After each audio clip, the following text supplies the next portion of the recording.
নমস্কার, মনের কিচেনে আপনাদের সকলকে স্বাগত জানাই। আজ আমি মুগের ডাল বানাবো, তার রেসিপি আপনাদের সকলের সঙ্গে শেয়ার করতে চলে এলাম।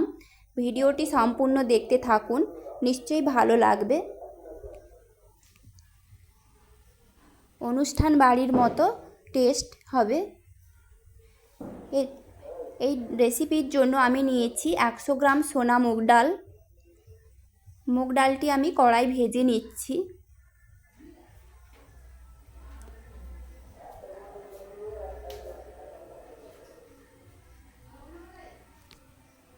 সামান্য তেল দিয়ে ভেজে নেব।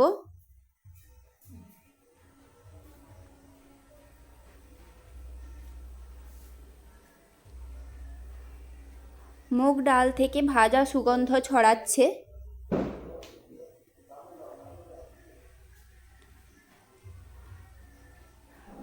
ডালের কালার চেঞ্জ হয়ে গেছে, সামান্য লাল হয়ে গেছে। এখন আমি নামিয়ে প্রেসার কুকারে দিয়ে দেব। আর দিয়ে দিচ্ছি ফুটন্ত গরম জল। দিয়ে গ্যাসের ফ্লেম কমিয়ে ডাল সেদ্ধ হতে দিয়ে দেব। একটা সিটি মেরেই নামিয়ে নেব। একটা সিটি দিয়েই ডাল সুন্দরভাবে সেদ্ধ হয়ে গেছে। অন্যদিকে আমি কড়াই দিয়েছি তেল। তেলের ওপর 5 ফোড়ন, শুকনো লঙ্কা দিয়ে দেব, তেজপাতা। 5 ফোড়ন থেকে সুগন্ধ ছড়াচ্ছে। এখন আমি দিয়ে দিচ্ছি হলুদ গুঁড়ো। সামান্য জল দিয়ে দিচ্ছি, হলুদ গুঁড়ো যেন না পুড়ে যায় তাই। এখন প্রেসার কুকার থেকে ডাল দিয়ে দিচ্ছি। ডাল খুব সুন্দর সেদ্ধ হয়েছে। প্রেসার কুকার ধুয়ে জল দিয়ে দিলাম। আমার তেলে 5 ফোড়নের পরে আদা দিতে খেয়াল নেই, তাই আমি অন্য কড়ায় আদাটা তেলের মধ্যে ভেজে দিয়ে দিচ্ছি ডালের মধ্যে। দিয়ে মিক্স করে নিলাম। স্বাদ মতো লবণ, স্বাদ মতো চিনি,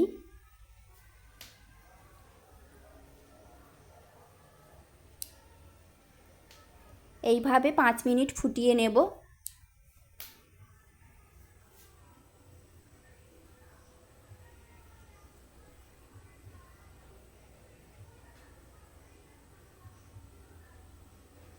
পাঁচ মিনিট হয়ে গেছে।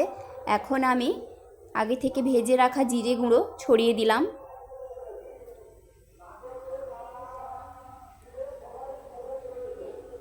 দিয়ে দিচ্ছি ঘি ছড়িয়ে দেব।